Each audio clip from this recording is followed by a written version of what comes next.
Hello, hello to another short story. Today I have a classic for you, a classic Edgar Allan Poe story, and it's yet another story about cats. Last week I read The Cats of Ulthar by H.P. Lovecraft, and today it's The Black Cat by Edgar Allan Poe. I don't know about you, but to me, The Black Cat was always like the most gruesome tale Poe ever wrote. It's probably because of what happened to Pluto, the Black Cat, in the story. What do you think is Poe's most gruesome tale? Please let me know in the comments. And now, lean back, relax, and dive with me into The Black Cat. Well, the story of The Black Cat. Everything else would be weird, right? Dive with me into the story The Black Cat by Edgar Allan Poe.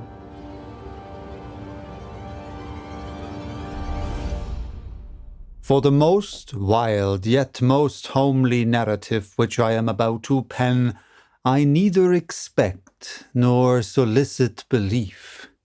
Mad indeed would I be to expect it in a case where my very senses reject their own evidence.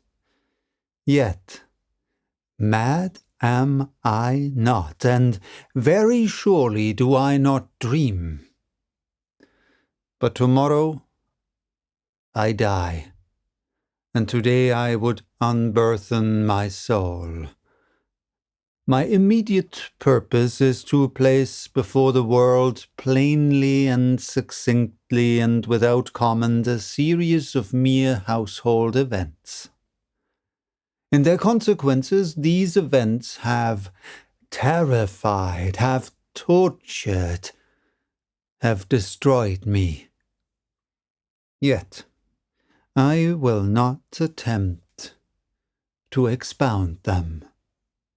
To me, they have presented little but horror. To many they will seem less terrible than barocks. Hereafter, perhaps, some intellect may be found which will reduce my phantasm to the commonplace. Some intellect more calm, more logical, and far less excitable than my own, which will perceive in the circumstances I detail with awe nothing more than an ordinary succession of very natural causes and effects. From my infancy I was noted for the docility and humanity of my disposition. My tenderness of heart was even so conspicuous as to make me the jest of my companions. I was especially fond of animals, and was indulged by my parents with a great variety of pets. With these I spent most of my time, and never was so happy as when feeding and caressing them. This peculiarity of character grew with my growth, and in my manhood I derived from it one of my principal sources of pleasure. To those who have cherished an affection for a faithful and sagacious dog, I need hardly be at the trouble of explaining the nature or the intensity of the gratification thus derivable. There is something in the unselfish and self-sacrificing love of a brute which goes directly to the heart of him who has had frequent occasion to test the paltry friendship and gossamer fidelity of mere man. I married early, and was happy to find in my wife a disposition not uncongenial with my own. Observing my partiality for domestic pets, she lost no opportunity of procuring those of the most agreeable kind. We had birds, goldfish, a fine dog, a rabbit, a small monkey, and a cat. This latter was a remarkably large and beautiful animal, entirely black and sagacious to an astonishing degree. In speaking of her intelligence, my wife, who at heart was not a little tinctured with superstition, made frequent allusion to the ancient popular notion which regarded all black cats as witches in disguise. Not that she was ever serious upon this point, and I mention the matter at all for no better reason than that it happened just now to be remembered. Pluto, this was the cat's name, was my favorite pet and playmate. I alone fed him, and he attended me wherever I went about the house. It was even with difficulty that I could prevent him from following me through the streets. Our friendship lasted in this manner for several years, during which my general temperament and character, through the instrumentality of the fiend intemperance, had, I blush to confess it, experienced a radical alteration for the worse. I grew day by day more moody, more irritable, more regardless of the feelings of others. I suffered myself to use intemperate language to my wife. At length, I even offered her personal violence. My pets, of course, were made to feel the change in my disposition.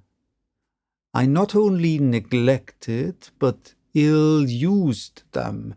For Pluto, however, I still retained sufficient regard to restrain me from maltreating him, as I made no scruple of maltreating the rabbits, the monkey, or even the dog, when, by accident or through affection, they came in my way.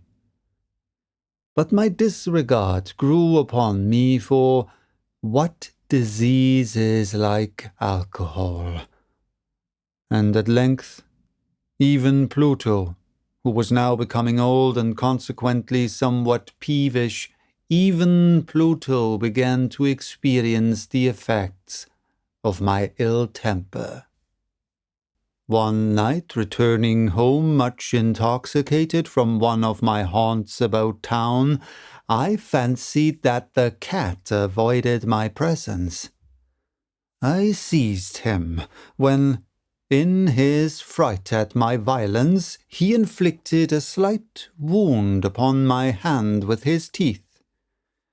The fury of a demon instantly possessed me. I knew myself no longer.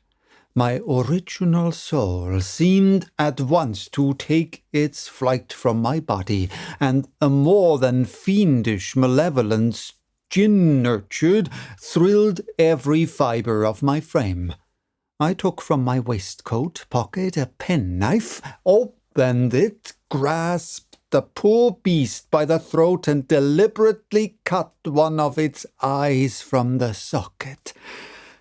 I blush, I burn, I shudder while I pen the damnable atrocity. When reason returned with the morning, when I had slept off the fumes of the night's debauch, I experienced a sentiment, half of horror, half of remorse for the crime of which I had been guilty. But it was, at best, a feeble and equivocal feeling, and the soul remained untouched. I again plunged into excess, and soon drowned in wine all memory of the deed. In the meantime, the cat slowly recovered. The socket of the lost eye presented, it is true, a frightful appearance, but he no longer appeared to suffer any pain. He went about the house as usual, but, as might be expected, fled in extreme terror at my approach. I had so much of my old heart left as to be at first grieved by this evident dislike on the part of the creature which had once so loved me. But this feeling soon gave place to irritation, and then came, as if to my final and irrevocable overthrow, the spirit of perverseness. Of this spirit philosophy takes no account. Phrenology finds no place for it among its organs. Yet I am not more sure that my soul lives than I am that perverseness is one of the primitive impulses of the human heart, one of the indivisible primary faculties or sentiments which give direction to the character of man. Who has not 100 times found himself committing a vile or a silly action for no other reason than because he knows he should not? Have we not a perpetual inclination in the teeth of our best judgment to violate that which is law merely because we understand it to be such? This spirit of perverseness, I say, came to my final overthrow. It was this unfathomable longing of the soul to vex itself, to offer violence to its own nature, to do wrong for the wrong's sake. Only that urged me to continue and finally to consummate the injury I had inflicted upon the unoffending brute. One morning, in cold blood, I slipped a noose about its neck and hung it to the limb of a tree, hung it with the tears streaming from my eyes, and with the bitterest remorse at my heart, hung it because I knew that it had loved me, and because I felt it had given me no reason of offense, hung it because I knew that in so doing I was committing a sin, a deadly sin that would so jeopardize my immortal soul as to place it, if such a thing were possible, even beyond the reach of the infinite mercy of the most merciful and most terrible God. On the night of the day on which this cruel deed was done, I was aroused from sleep by the cry of fire. The curtains of my bed were in flames. The whole house was blazing. It was with great difficulty that my wife, a servant, and myself made our escape from the conflagration. The destruction was complete. My entire worldly wealth was swallowed up, and I resigned myself thenceforward to despair. I am above the weakness of seeking to establish a sequence of cause and effect between the disaster and the atrocity. But I am detailing a chain of facts and wish not to leave even a possible link imperfect. On the day succeeding the fire, I visited the ruins. The walls, with one exception, had fallen in.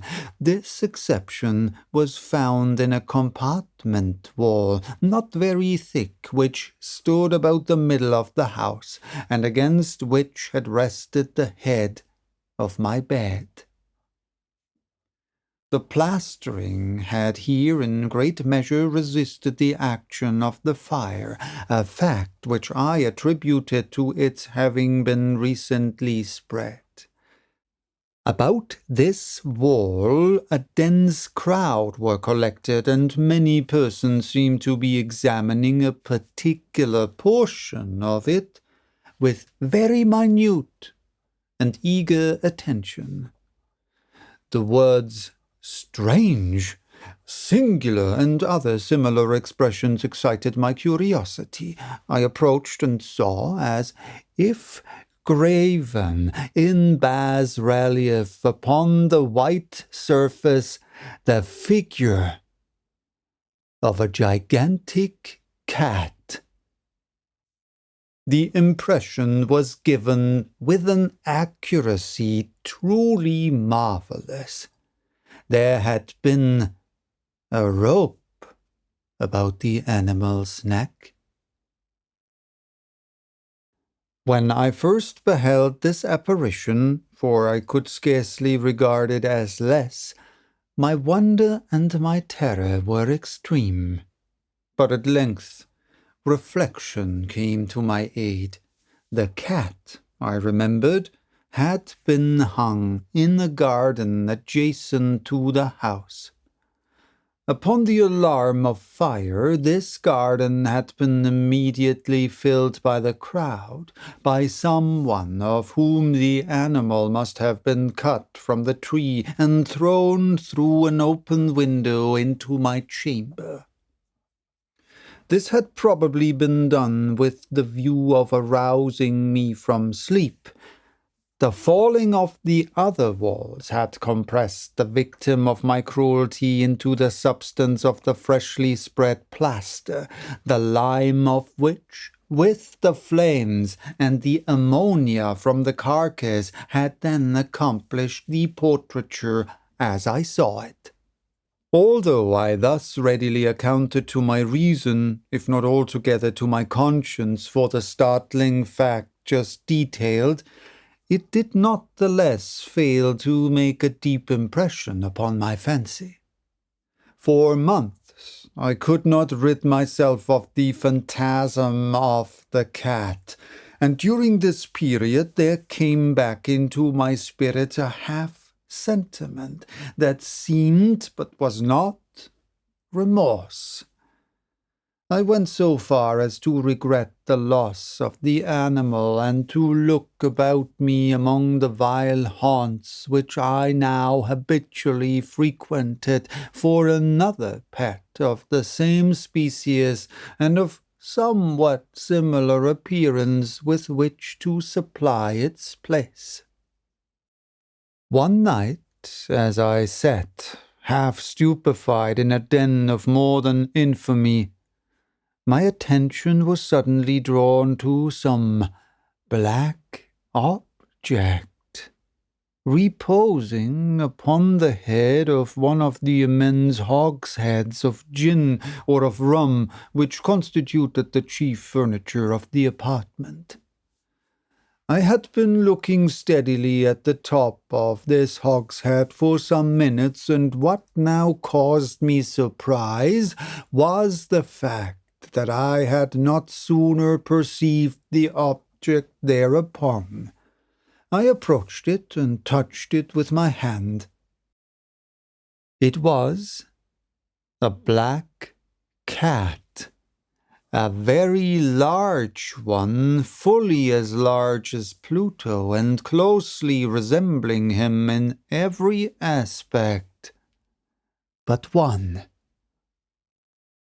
Pluto had not a white hair upon any portion of his body, but this cat had a large, although indefinite, splotch of white, covering nearly the whole region of the breast. Upon my touching him, he immediately arose, purred loudly, rubbed against my hand, and appeared delighted with my notice. This, then, was the very creature of which I was in search. I at once offered to purchase it of the landlord, but this person made no claim to it, knew nothing of it, had never seen it before. I continued my caresses, and when I prepared to go home, the animal evinced a disposition to accompany me. I permitted it to do so, occasionally stooping and patting it as I proceeded. When I reached the house, it domesticated itself at once and became immediately a great favorite with my wife. For my own part, I soon found a dislike to it arising within me. This was just the reverse of what I had anticipated, but I know not how or why it was. Its evident fondness for myself rather disgusted and annoyed. By slow degrees, these feelings of disgust and annoyance rose into the bitterness of hatred. I avoided the creature, a certain sense of shame and the remembrance of my former deed of cruelty preventing me from physically abusing it. I did not for some weeks strike or otherwise violently ill-use it, but gradually, very gradually, I came to look upon it with unutterable loathing, and to flee silently from its odious presence as from the breath of a pestilence. What added, no doubt, to my hatred of the beast was the discovery on the morning after I brought it home that, like Pluto, it also had been deprived of one of its eyes. This circumstance, however, only endeared it to my wife, who, as I have already said, possessed in a high degree that humanity of feeling which had once been my distinguishing trait and the source of many of my simplest and purest pleasures. With my aversion to this cat, however, its partiality for myself seemed to increase. It followed my footsteps with a pertinency which it would be difficult to make the reader comprehend. Whenever I sat, it would crouch beneath my chair or spring upon my knees, covering me with its loathsome caresses. If I arose to walk, it would get between my feet and thus nearly throw me down, or fastening its long and sharp claws in my dress, clamber in this manner to my breast. At such times, although I longed to destroy it with a blow, I was yet withheld from doing, partly by a memory of my former crime, but chiefly, let me confess it at once, by absolute dread of the beast. This dread was not exactly a dread of physical evil, and yet I should be at a loss, however, otherwise to define it. I am almost ashamed to own, yes, even in this felon's cell, I am almost ashamed to own that the terror and horror with which the animal inspired me had been heightened by one of the merest chimeras it would be possible to conceive. My wife had called my attention more than once to the character of the mark of the white hair of which I have spoken, and which constituted the sole visible difference between the strange beast and the one I had destroyed. The reader will remember that this mark, although large, had been originally very indefinite. But by slow degrees nearly imperceptible, and which for a long time my reason struggled to reject as fanciful, it had at length assumed a rigorous distinctness of outline. It was now the representation of an object that I shudder to name, and for this, above all, I loathed and dreaded, and would have rid myself of the monster had I dared.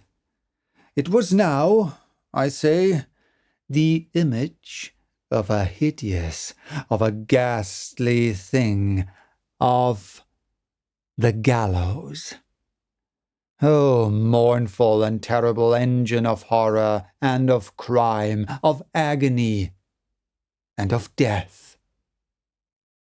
And now was I indeed wretched beyond the wretchedness of mere humanity, and a brute beast whose fellow I had contemptuously destroyed, a brute beast to work out for me, a man fashioned in the image of the high God, so much of insufferable woe, alas! Neither by day nor by night I knew the blessing of rest any more. During the former the creature left me no moment alone, and in the latter I started hourly from dreams of unutterable fear to find the hot breath of that thing upon my face, and its vast weight, an incarnate nightmare that I had no power to shake off, incumbent eternally upon my heart. Beneath the pressure of torments such as these, the feeble remnant of the good within me succumbed. Evil thoughts became my sole inmates, the darkest and most evil of thoughts. The moodiness of my usual temper increased to hatred of all things and of all mankind, while, from the sudden, frequent, and ungovernable outbursts of a fury to which I now blindly abandoned myself, my uncomplaining wife, alas, was the most usual and the most patient of sufferers. One day she accompanied me upon some household errand into the cellar of the old building which our poverty compelled us to inhabit. The cat followed me down the steep stairs, and, nearly throwing me headlong, exasperated me to madness. Uplifting an axe, and forgetting in my wrath the childish dread which had hitherto stayed my hand, I aimed a blow at the animal which, of course, would have proved instantly fatal had it descended as I wished. But this blow was arrested by the hand of my wife. Goaded by the interference into a rage more than demoniacal, I withdrew my arm from her grasp and buried the axe in her brain. She fell dead upon the spot, without a groan. This hideous murder accomplished, I set myself forthwith and with entire deliberation to the task of concealing the body. I knew that I could not remove it from the house, either by day or by night, without the risk of being observed by the neighbors. Many projects entered my mind. At one period I thought of cutting the corpse into minute fragments and destroying them by fire. At another, I resolved to dig a grave for it in the floor of the cellar. Again I deliberated about casting it in the well in the yard, about packing it in a box as if merchandise with the usual arrangements, and so getting a porter to take it from the house. Finally, I hit upon what I considered a far better expedient than either of these. I determined to wall it up in the cellar, as the monks of the Middle Ages are recorded to have walled up their victims. For a purpose such as this, the cellar was admirably adapted. Its walls were loosely constructed and had lately been plastered throughout with a rough plaster, which the dampness of the atmosphere had prevented from hardening. Moreover, In one of the walls was a projection caused by a false chimney or fireplace that had been filled or walled up and made to resemble the rest of the cellar. I made no doubt that I could readily displace the bricks at this point, insert the corpse, and wall the whole up as before, so that no eye could detect anything suspicious. And in this calculation I was not deceived. By means of a crowbar I easily dislodged the bricks, and having carefully deposited the body against the inner wall, I popped in that position. And in this calculation I was not deceived. By means of a crowbar I easily dislodged the bricks, and having carefully deposited the body against the inner wall, I popped it in that position, while with little trouble I relaid the whole structure as it originally stood. Having procured mortar, sand, and hair with every possible precaution, I prepared a plaster which could not be distinguished from the old, and with this I very carefully went over the new brickwork. When I had finished, I felt satisfied that all was right. The wall did not present the slightest disappearance of having been disturbed. The rubbish on the floor was picked up with the minutest care. I looked around triumphantly and said to myself, "Here at least, then, my labor has not been in vain." My next step was to look for the beast which had been the cause of so much wretchedness. For I had at length firmly resolved to put it to death. Had I been able to meet with it at the moment, there could have been no doubt of its fate. But it appeared that the crafty animal had been alarmed at the violence of my previous anger, and forbore to present itself in my present mood. It is impossible to describe or to imagine the deep, the blissful sense of relief which the absence of the detested creature occasioned in my bosom. It did not make its appearance during the night, and thus, for one night at least since its introduction into the house, I suddenly and tranquilly slept. I slept even with the burden of murder upon my soul. The second and the third day passed, and still my tormentor came not. Once again I breathed as a free man. The monster in terror had fled the premises forever. I should behold it no more. My happiness was supreme. The guilt of my dark deed disturbed me but little. Some few inquiries had been made, but these had been readily answered. Even a search had been instituted, but of course nothing was to be discovered. I looked upon my future felicity as secured.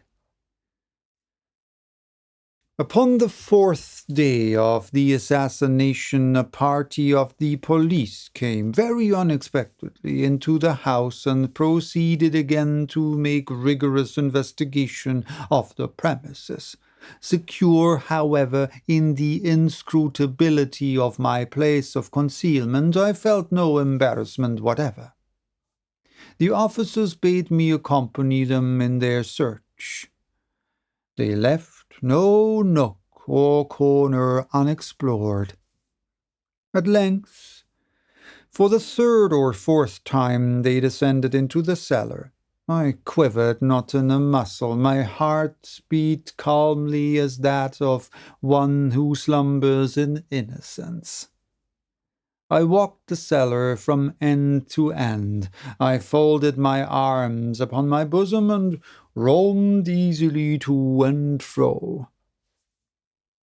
The police were thoroughly satisfied and prepared to depart. The glee at my heart was too strong to be restrained.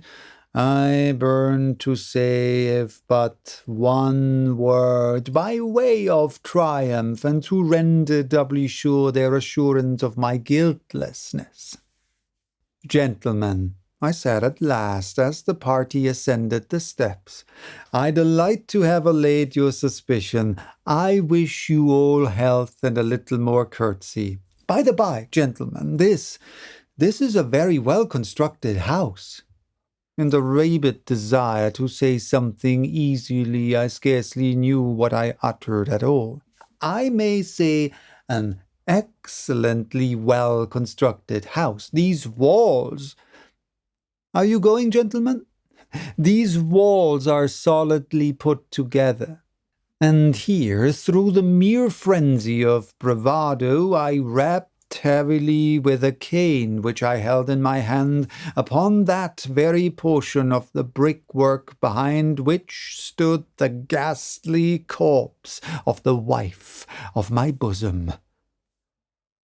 But may God shield and deliver me from the fangs of the arch-fiend. No sooner had the reverberation of my blows sunk into silence than I was answered by a voice from within the tomb, by a cry, at first muffled and broken like the sobbing of a child, and then quickly swelling into one long, loud, and continuous scream, utterly anomalous and inhuman, a howl, a wailing shriek, half of horror and half of triumph, such as might have arisen only out of hell, conjointly from the throats of the damned in their agony, and of the demons that exult in the damnation. Of my own thoughts it is folly to speak. Swooning, I staggered to the opposite wall. For one instant the party upon the stairs remained motionless through extremity of terror and of awe. In the next, a dozen stout arms were toiling at the wall. I fell boldly. The corpse, already greatly decayed and clotted with gore, stood erect before the eyes of the spectators. Upon its head, with red extended mouth and solitary eye of fire, sat the hideous beast whose craft had seduced me into murder, and whose informing voice had consigned me to the hangman. I had walled the monster up within the tomb.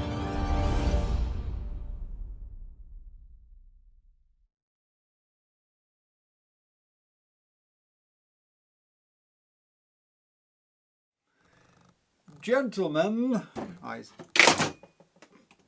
oopsie.